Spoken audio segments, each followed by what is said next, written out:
Ever wondered how a dietitian actually eats, particularly in the lead up to her wedding day?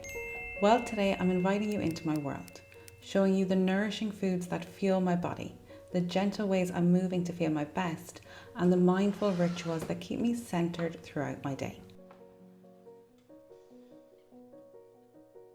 With all the wedding preparations unfolding, I found that staying present and organised has become essential, creating moments of calm during this beautiful busy season of life.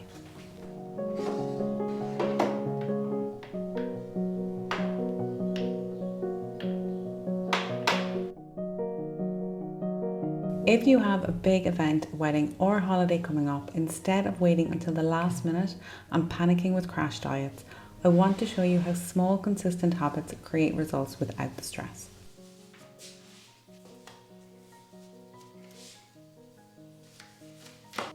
Because eating is about so much more than just survival. We also build memories around it, like sampling your wedding cake, for example. And adopting a sustainable approach lets you enjoy life's special moments without guilt. Let me show you how this all works. I always lay out my workout clothes the night before, even at the weekends. This simple habit removes any unnecessary decision fatigue. And putting them on first thing makes me much more likely to follow through on my goal of going to the gym later today. It's so much easier when you already have your workout clothes on.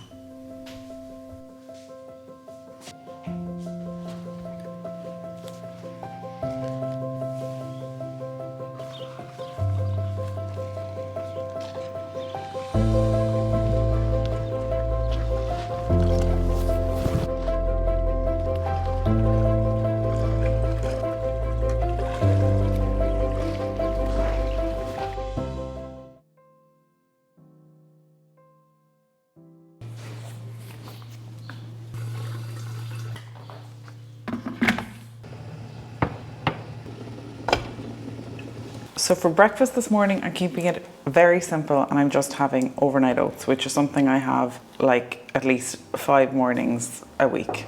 And what I think with healthy eating is that we often hear that it's all about having an abundance of different healthy foods in our diet.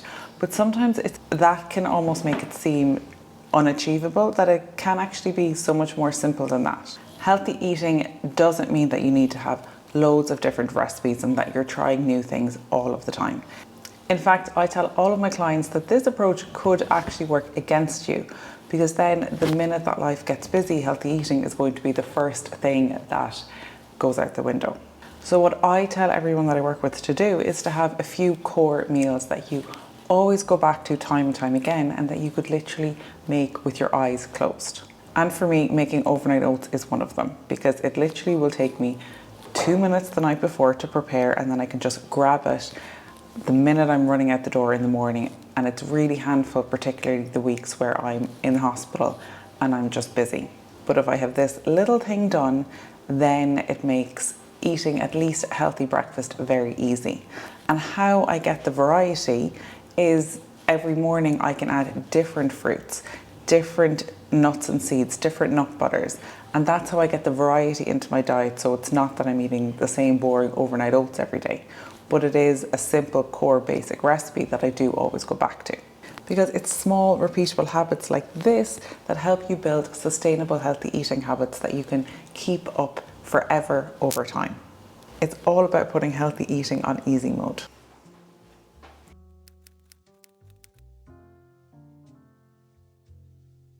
Okay, now I am just about to join this spring reset online with Ali Abdal. It's basically reviewing your goals that we set at the start of the year in January. Huge fan of Ali Abdal. I'll leave his details here somewhere. But I did a video about this before, but I set goals based on the 12-week framework. So it's now the end of March, so that means I'm now reflecting on the last 12 weeks. And I'm really excited because it has been a really good 12 weeks for me, and I actually think I have achieved or surpassed some of the goals that I set for the whole year, which just didn't really expect to happen. But if you have health goals, if you have business goals, if you have any kind of personal goals, I highly advise following the 12-week framework. I have found it so effective because previously I used to set goals for the entire year, and it's too long of a time frame and you don't keep motivated. And it's also so important to write down your goals. I put mine in my Notion tracker and I look at them literally every day because they come up on my home screen. But writing down your goals and then seeing your goals constantly makes you so much more likely to achieve them. And I also do at the end of, not every week, but I try to do at the end of every week, I have a little reset ritual where I check in with where I am, how I'm progressing, and what I maybe need to change or do differently. And this has been such a big game changer for helping me reach my goals. Feeling lost, feeling directionless, any of that kind of stuff. Now the 2 life alignment questions that we are going to be thinking of. Direction, or if you're climbing a ladder but the ladder is leaning against the wrong wall, of the 6 minutes. So we're going to...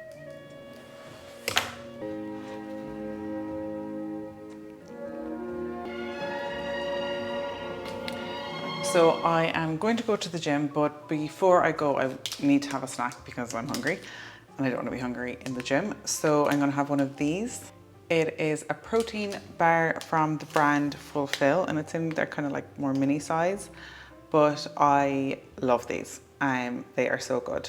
You can't get them in Bermuda. So when I go home to Ireland, I literally buy like boxes of them and bring them back with me. And I'm nearly running out. I have 3 left, but I'm going home to Ireland in 2 weeks. So I will be stocking up. But if you are like me and you love chocolate, there is no point in trying to like cut out chocolate for weeks if that's what you feel like you need to do to reach your goal. What I do is I have these, like literally I'll have one of these every day.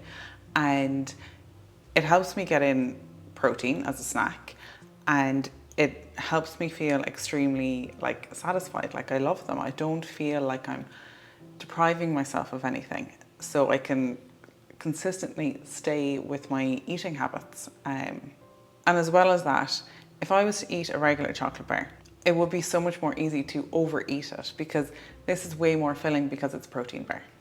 Now, sometimes people will say, but isn't that like so processed? Look at all of the ingredients. And I just say, like, I am not trying to be 100% perfect. I eat pretty healthy. And I mean, if I was to have a Mars bar or a regular protein bar, that's going to be processed too. And yes, sometimes I will make my own homemade protein bars or energy balls or my own snacks. But when weeks are busy, I don't have time to be making homemade snacks all the time. So I think it's completely okay to realize that we're not trying to be perfect. Not everything you need to eat has to be 100% organic or 100% ingredients from scratch or anything like that. You have to be practical and you have to be realistic. And the foods you eat and the snacks you have, they have to be things that you enjoy and you genuinely want to eat. But the sad story here is, this is my current tea situation. So I need to go home as well and stock up on some Barry's tea. You can actually get Barry's tea here, but it wasn't in the store the last time. So yeah, if you are Irish, you will understand how difficult this is. Good, yeah. How are you?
For lunch, I'm making a cheesy white bean and tomato bake because it is incredible with sourdough. And it's a recipe that was inspired by A viral New York Times recipe, but of course I put my own healthified dietitian twist on it. I'll leave all the details down below because it is honestly just so good.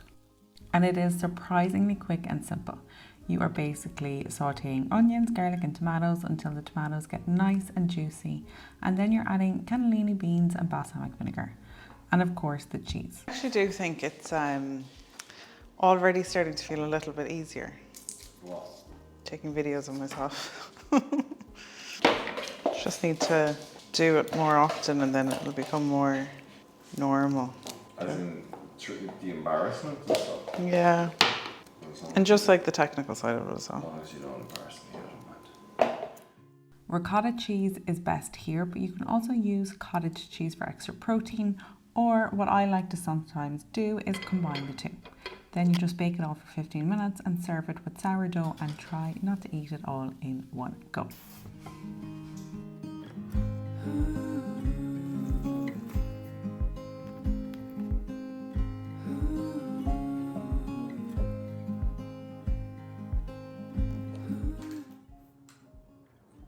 Yeah, it's really good.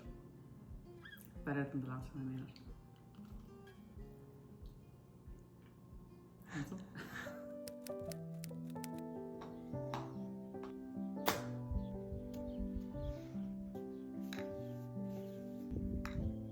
Probably a little bit cold.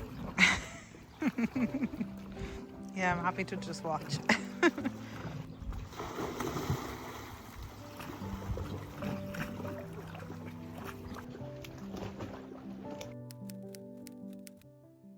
For dinner, I made this incredible feta pistachio dip, and I served it with some chicken mince, crispy air fried potatoes, roasted zucchini, and some pomegranates on top.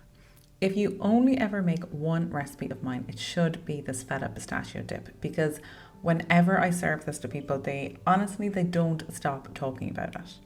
I have had people come up to me on nights out asking me for the recipe for this. Normally what I do is I serve it as a dip at like a barbecue and I serve it with tortilla chips, but it also works really well as a sandwich spread or in the place of hummus. And that's what I've decided to do with it for these Nourish bowls, and it works out so well. So to start, I diced up some zucchini and I put it in the oven to roast. Then I put the baby potatoes into the air fryer before getting started on the dip. For the dip, you need olive oil, shelled pistachios, feta cheese, Greek yogurt, garlic powder, and some lemon juice. If you have dill and coriander, these also make really good additions. Then you just blend everything up. I actually left mine a little bit chunky just for this recipe today, and everything paired so well together. Now I actually made this a few weeks ago as well, but instead of chicken, I used lamb and it turned out really well. And then I drizzled over some lemon tahini sauce that I made. So that is another recommendation. And then after dinner, I had a high protein ice cream that I made in my Ninja Creami. I am obsessed with my Ninja Creami these days. I'm going to do a full video series on how to get the perfect Ninja Creami, because when I first got it, I didn't use it for months because they were just coming out really powdery and chalky and I didn't get what all the fuss was about. But now that I have finally mastered the tips and tricks needed to nail the perfect pint, I need to share them with you. But thank you so much for watching. I hope this video was enjoyable, and if you would like me to do more videos like this, please let me know, because it's not something I'm too comfortable with yet, but I am slowly getting there. Thanks for watching. See you again next week.